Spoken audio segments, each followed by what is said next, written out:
Hi guys, welcome back. So we're going to restart the quarterly workshops. I know there was a lot of break in between, but that was only because it got very tough at a period of time to cover both con call and do video simultaneously. So what I did was I just switched my strategy a little bit. I thought I'll just finish reading all the con call at once, at one go.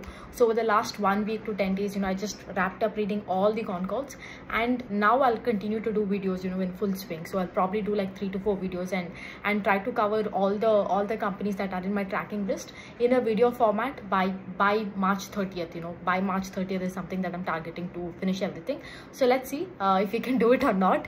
But today we're going to start with the hospital space, and we will cover 3 hospitals. Okay, not in a single video. I'll do separate video for every hospital. So we're going to start with Jupiter Lifeline, then probably Global Health, which is Medica, and then Yatharth Hospital. All of the 3 hospitals I'll do in an individual video, and probably I'll do a video on footwear sector also. So any sector that has no growth and there is not much happening over there, and the situation hasn't changed compared to last quarter, right, over a few quarters, then what I'll do is I'll club all the companies into one videos, and I'll give you a summary. So I think that would be better than rather like waste my time and your time for a company where nothing is happening and there is no scope of improvement. Having said that, today let's just come back and let us start with Jupiter Lifeline Hospitals. Okay, so Jupiter Lifeline Hospitals, I'll take 2 minutes to wrap the business model. So of course they are a very small hospital, like a regional hospital you can say, and when you talk about them, they're based out of Maharashtra. So they have 2 major hospitals in Maharashtra. One is in Thane and the other one is in Pune, and then they have and then they recently acquired, I think in 2020 they had acquired a hospital in Indore. Okay, now so they have primarily 3 hospitals right now in operations, and they are also constructing a new hospital in Dombivli region in Maharashtra, which is a 500-bed super specialty hospital. Now coming to their hospitals, all of their hospitals are super specialty only, and they cater more towards these nephrology, neurology and oncology, all these kind of treatments. Let's talk about the result right now. Of course, the result has been according to line what they told, because they were a company that is targeting around a 15 to 20% growth. So if you look on a Q3 on Q3, you will see that the revenue has grown by 15%, and even on a quarter-on-quarter basis, I mean, it's 1.3%. At least it has not degrown in spite of seasonality that we have, right? Like in hospital, we know that Q3 is a bit weak quarter because Q2 is a very strong quarter for them due to rainy season. Now even in terms of PAT, you will see that there is a huge expansion in PAT on a year-on-year basis. You will see that the PAT has grown from 7 to 42 crores. Now one of the reason was last year PAT was on a lower base because they paid a lot of tax. I think they paid around, the tax rate was 79%. Now I do not know exactly why the tax rate was 79%. Could probably they did pay a lot of deferred tax, could be that, because of that you will see there is this huge expansion in PAT, right? 7 to 42 crores, and even PAT margin is stable. PAT margin is at 18.2%, right? So what I like about the company is, first thing, whatever they promised at the time they came in IPO, right? They told they want to clear the debt, and they want to expand the number of beds in the hospital and do a lot of greenfield and brownfield, a combination of both, and the company has been doing that only. They're working on their existing hospitals, the 3 hospitals that are there, that is in Pune, Thane and Indore, and also they're working on the new hospital Dombivli. So expansion plan is going on track, and on top of that, the net debt, the debt what is there, they have cleared all the debt also. One of the reason you're seeing PAT margin also go up, because there is no debt, there is no finance cost anymore. So approximately I think they've saved around 40 crores in finance cost. Now coming back to your hospital KPIs, if you see, right, hospital KPIs also has been good here. You will see that if you look at the occupancy has increased on a year-on-year basis. I'm talking about this is like a 9-month data, 9 month last year to 9 months of this year, 60% to 63%. If you look at ARPOB also has increased from 51 to 53,000. I think around 51,139 to 53,000. So it is an increase of around 4.7%. Even if you look at ALOS is stable at 3.9 days. That's around. So one of the reasons you're seeing this occupancy increase, right, is because in the Indore hospital that is there, the new hospital that I told you, there has been increase in hospital one second. Yeah, there what has happened is the insurance company, they got a lot of empanelment over there. Now of course, if you know that in your insurance there is one cashless hospital versus somebody else, you'll go there. So insurance is a win-win for both hospital as well as the insurance companies. So you will see here that because of that empanelment they received in Indore, the occupancy has increased. One of the major reasons for occupancy increase was that.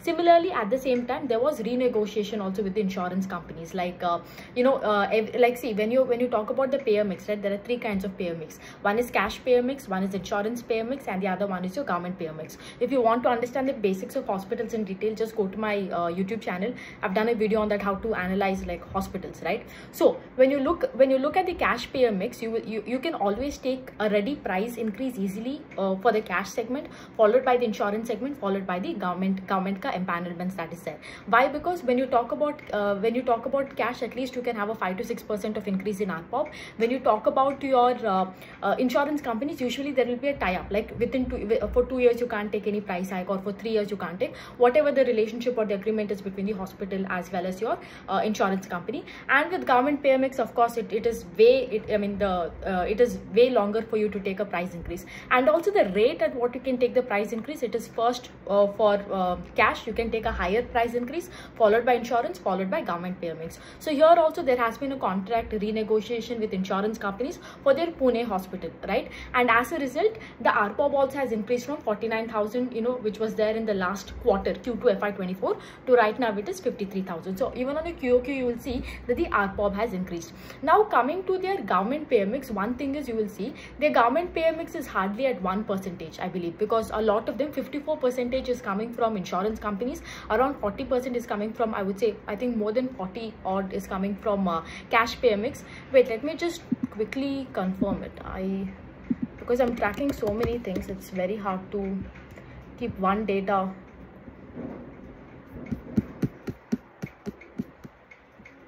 I was correct. Yeah, I was correct about it. So 54% is coming from, 54% is coming from your insurance, 44% is coming from your self-payer mix, and then self-payer is nothing but your cash mix, and then only 1.3% has been is coming from your government schemes. Now government scheme is, all this subsidiaries that you'll have to reserve certain beds and everything, that is coming hardly 1%. Now now they've been telling like 8% क्यों है, because जो भी उनका hospital है, whichever land they have built and everything, they have not taken any kind of help from the government or anything. ये खुद का hospital है, private hospital है, they only have bought the land, they only have done everything from scratch. So as a result, they're not compelled, to give like a major part of their hospital for this. So that is why they don't want to do it. Now coming to their expansion plan, right? Like I told you, in Dombivli Hospital, they've started the construction for 500 bed, and this came during IP also. Like they're planning to expand over here. Now the construction has started, and of course we have to wait and watch like kab hoga, kya hoga. Probably it will take another 2 to 3 years for them to do so.